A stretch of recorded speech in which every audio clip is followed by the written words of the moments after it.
Well, hello again, everyone, and welcome to the latest webcast that we're bringing you from Travel Weekly as part of our Roadmap to Recovery series. And I'm absolutely delighted that I'm joined today by John Padgett, who is the relatively new president of Princess Cruises. October, I think it was, John. So quite new into the role, and this is your first interview for the UK travel trade, and we're delighted that you chose Travel Weekly. So how are you? How's it been going the last couple of months? Hey, I'm doing great. Couldn't be more excited to be leading the Princess brand. And, the last few months are looking up for the cruise industry. I think we can see the light. We've been sailing, a lot of itineraries.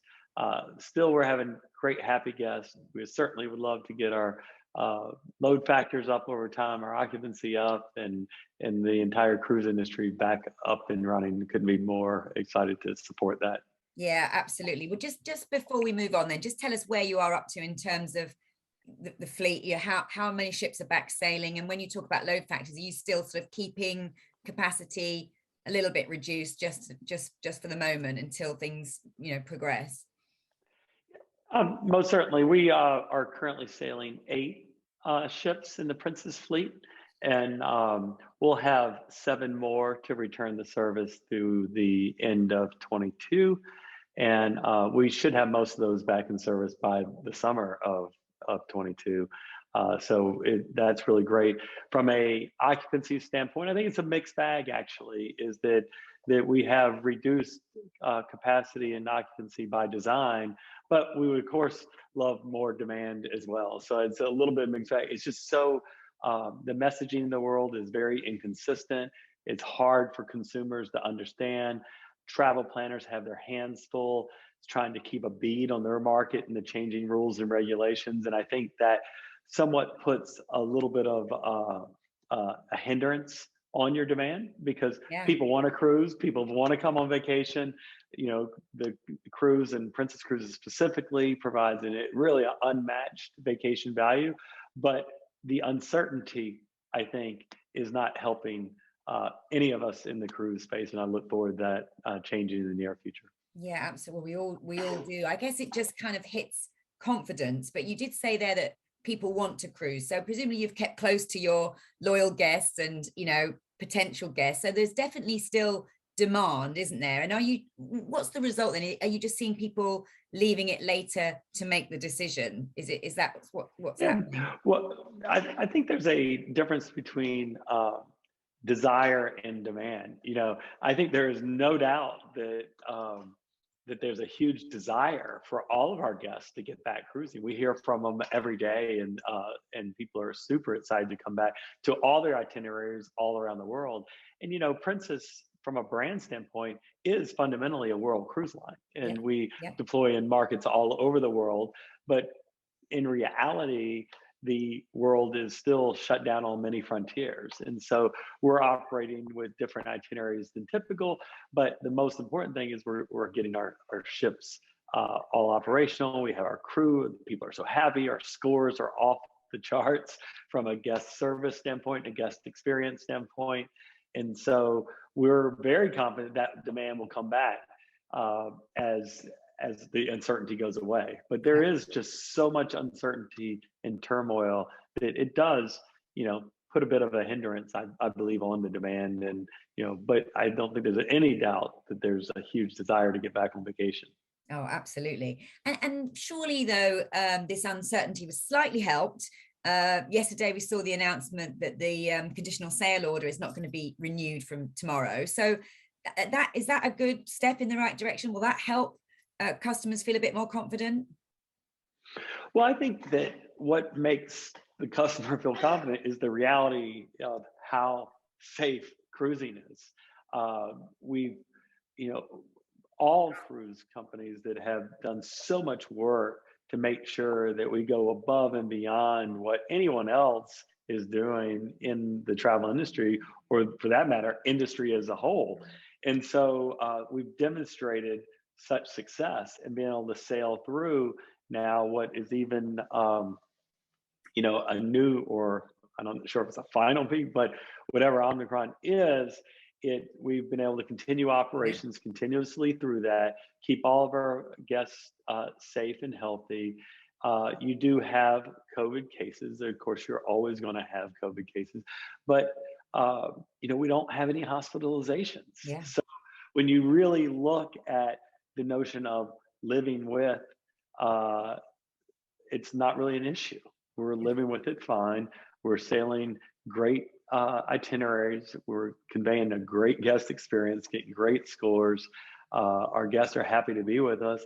And it's obviously safe and healthy because we never have any issues with hospitalizations. Yeah, I mean, we ran a story this morning, John, and it was Frank Del Rio, the president of Norwegian Cruise Holdings. He was really angry, saying that actually the media had reported the Omicron surge really, in a very sensationalist way. And I guess that's sort of what you're saying around this mixed messaging, because the cruise industry is doing so much and it's very, very safe. And yet some of the messaging out to the consumers is sort of, sort of contravenes that, doesn't it, a little bit? And he was saying that the media are doing it to get a cheap headline, and it's kind of singling out cruise when it really shouldn't be. Well, what I can say without any hesitation is that no one in the travel industry does what the cruise industry does from a health and safety standpoint. I mean, it's amazing, stunning, impressive, and consistent. And I don't think that the cruise industry is getting that respect in the media that it deserves for going to extraordinary lengths, well beyond what anybody does on shoreside vacations to ensure that our guests are safe and healthy. And we're doing all the best we can to continue business through this pandemic. Yeah, absolutely. All right, well, let's move on, because you talk about looking ahead to the rest of this year, and let's hope it is much more positive. And I mentioned at the start that you were the new president, but you're not new to Princess, of course, because we spoke before, because you were the brains behind the Ocean Medallion. We talked a lot about that previously, but now you're in the hot seat, having to look after everything to do with Princess. So I wonder whether you can talk to us a little bit about your vision for the brand. I don't know how many years ahead you want to look. It's probably very difficult, especially what we've been through in the last 2 years, but certainly for the rest of this year and what you've got coming up. Talk to us a little bit about your vision. Well, we couldn't be more excited about Princess as a brand and what we bring to the marketplace as what differentiates Princess brand from the other cruise lines, which all have their own unique differentiators. But from a Princess standpoint, it's all about personalized service that's hassle-free. And that's what we call our Medallion class experience that we've been cultivating now for over 6 years. And the Medallion class experience is now ubiquitous across the entire Princess fleet. Yep. And so we're going to continue to evolve that, progress it, leverage it, because what it's intended to do, which is make Princess, take what Princess has always been great, which is great service, and take it to the next level. It has proven to be a winner with our guests. The guests love it, they appreciate it, they value it, they champion it. And so we really have what we believe is the right strategy for Princess, and we're going to stick with it. And so from a overall Princess fleet standpoint, our fleet is more modern than ever before. The small silver lining in the COVID world is that we've retired some of our older fleet. We've continued, Carnival Corporations continue to bring new ships into the Princess fleet. So overall, we're coming back with a stronger, larger, more modern fleet than ever before, with the best technology enablement, experience enablement platform that exists, all paired, all focused on the guests. And we know that that's going to give the guests great value in their vacation, because their experience will be great. And that's what it's all about for us. Yeah. And we know specifically the UK market, they love that. The UK market appreciates the Princess brand. They appreciate the service. The UK market appreciates great value. And that's what we bring to the table. Okay. Well, I'm going to push you on how you're going to evolve this Ocean Medallion, because I mean, how do you? Because it does, we can't go into too much detail for what it does, but it does everything. It does so much, doesn't it? I mean, whether it's letting you into your cabin or ordering a drink or getting swift embarkation, or just, as you say, this absolute, top level of personalization. I mean, I guess two questions. How do you evolve it? And also, every other cruise line is now trying to do exactly the same, aren't they? They're trying to increase their levels of personalization, and particularly as well in the COVID or the post-COVID era, where people don't want to be queuing for things and they want to be. Right. So Yeah. how do you take it to the next level, John? Because you're the man behind this, so I guess the pressure's on you now. No pressure. So I think it's actually a little bit less pressure because we've been working on the concept of individual, personalized, hassle-free, truly touchless service for years. And so and we already have it in place across all of our fleet. And so from my standpoint, that's a lot less pressure because I already have what so many others are pursuing. Now, how do we progress it? It actually becomes a little less about the technology invention and installation and implementation because that's all been done. Now, of course, we'll improve on the increment and we'll continue to invest and continue to refine. But what it really is about now is delivering that service in that personalized way on every single interaction, on every shift, all the time.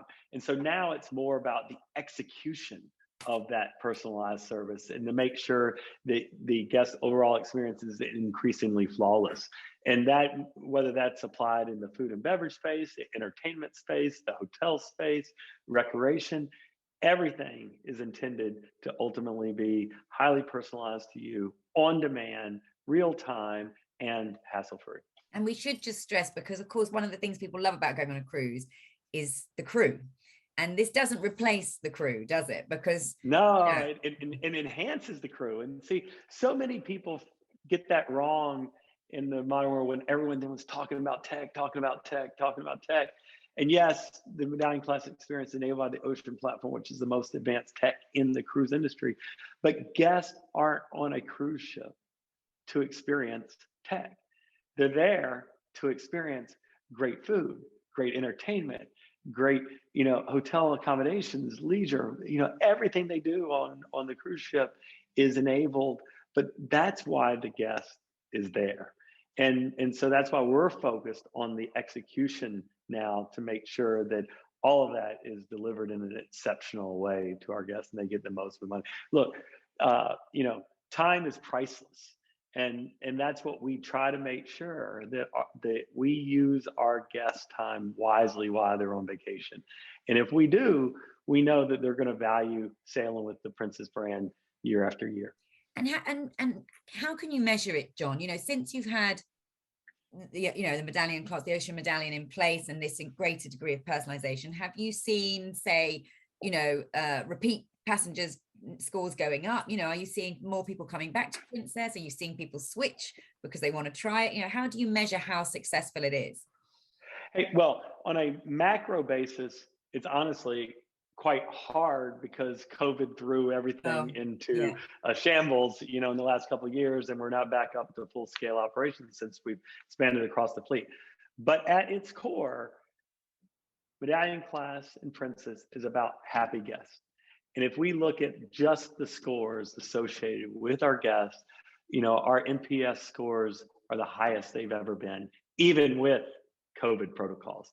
Our ratings associated with our crew are the highest they've ever been. And so we couldn't be more excited about that. Now, that's largely the crew, but it's also the crew enabled by technology, enabling a personalized interaction with the guest.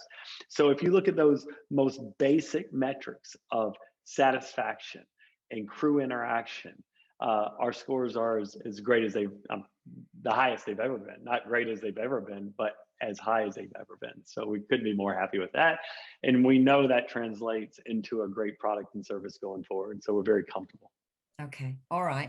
So you mentioned your fleets and how, you retired some of the older vessels, but you've got these new ones coming in. You've got Discovery Princess coming, and then beyond that, a new class of ships. So how can you whet our appetite at all with what we can expect from some of your new builds that are coming?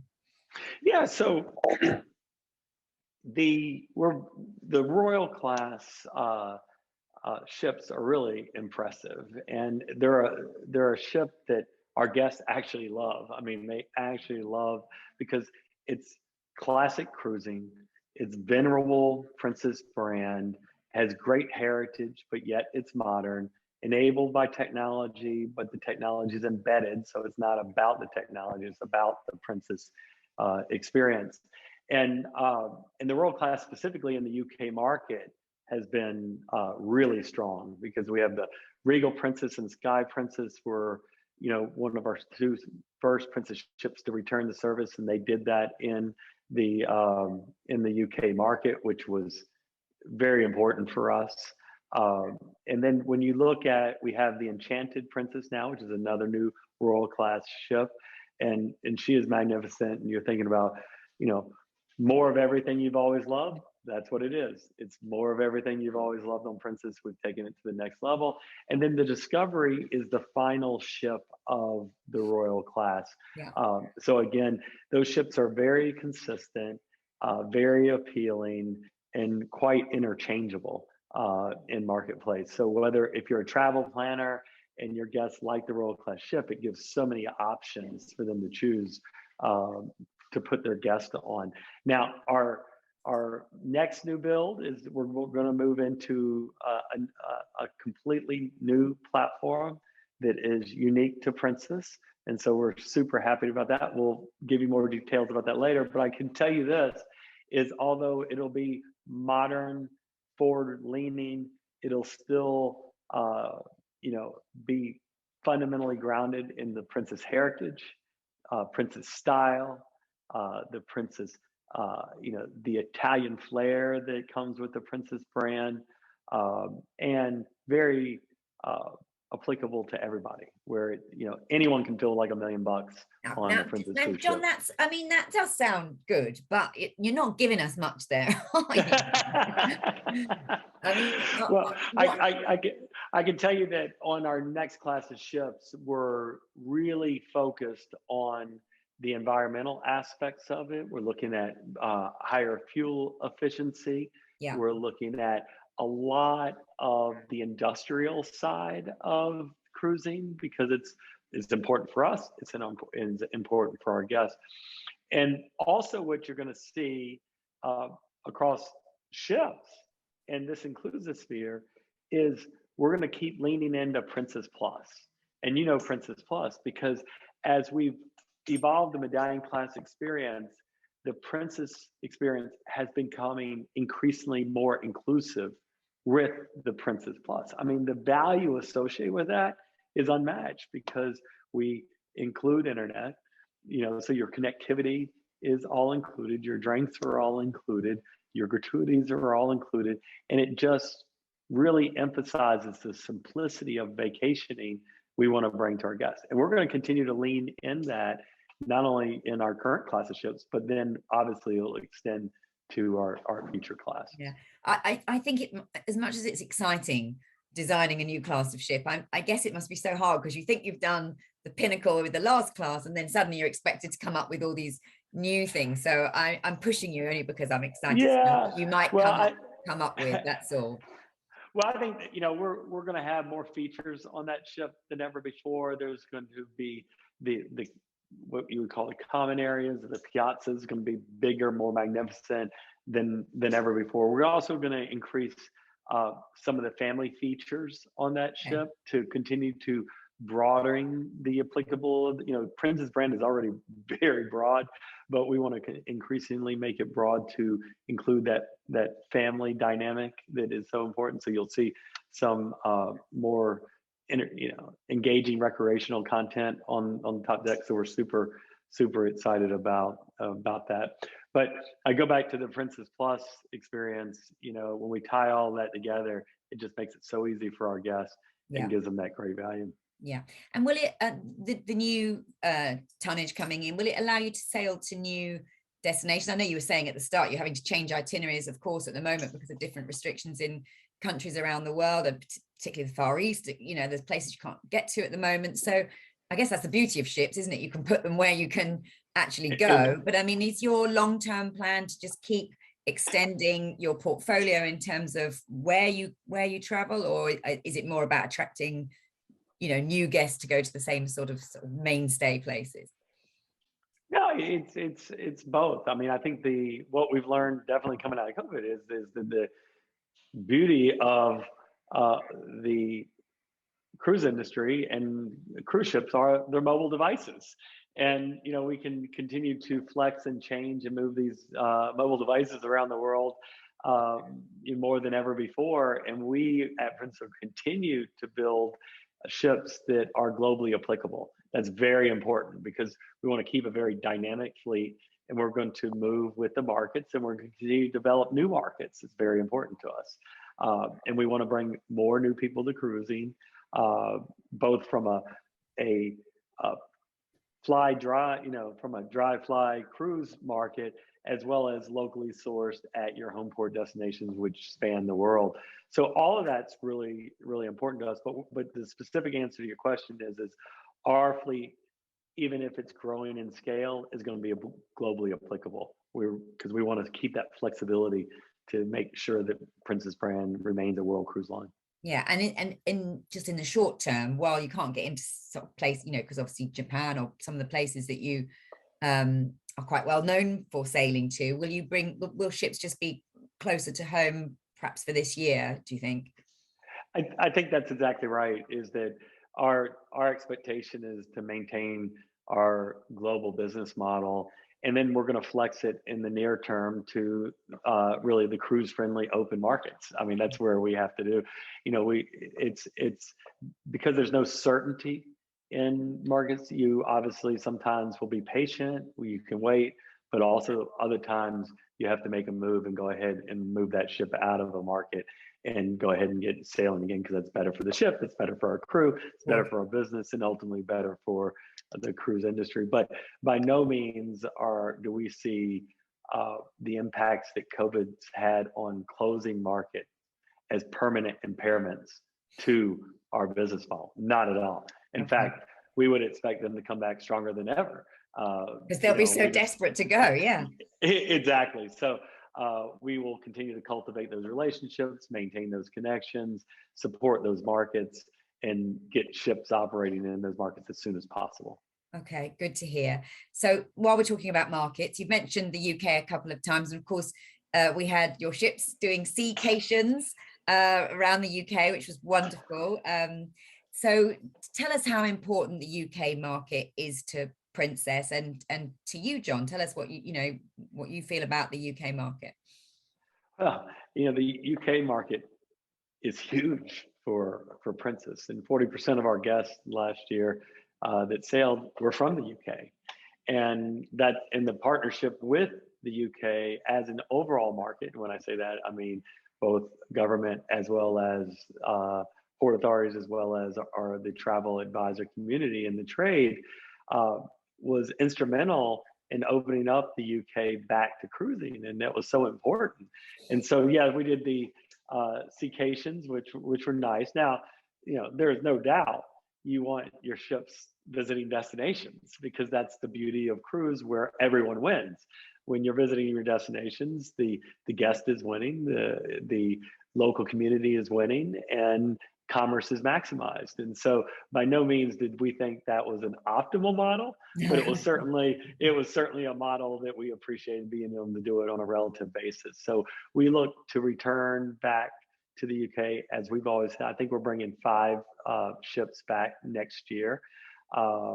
So that will be great. And we're going to, home port the, Sky Princess there in Southampton for the 2nd year in a row. And so, that I hope shows how important the UK is, as we put our great ships there, and we really value the UK guests. And the UK guests love Princess Plus. They absolutely love Princess Plus, because the UK market tends to like a drink or two, and with all drinks included in Princess Plus, I was going to look offended. I was going to look offended there for a second, and then I realized there was no point. You were probably spot on. But it just it really that it's a value, isn't it? And they like it to be included. Yeah, so very happy with that, and we're going to keep on pressing forward. And I see no deviations in our strategy and our passion for the UK going forward. and obviously we love having Sky Princess in Southampton, but would your plan be to keep bringing new tonnage, do you think, to the UK so we can get the very best, the very latest ships? I think that we're going to always support the UK with great tonnage, as you would say, and that may involve a new ship, or it's hard to really tell, but you can tell by your current deployments that we do want our best of the best. But the thing about Medallion class is it's ubiquitous, so it really does not matter what Princess ship is in your market, because the entire fleet is in great physical shape. Because when we bring the ships back from the COVID pause, we've really gone to extraordinary lengths to make sure these ships are in physically great shape. The technical basis for all of these ships is universal. So the ocean platform is a universal. Thus, the level of service you get is universal. And so really, it's sometimes less about what's new, and it's really about what the guests want.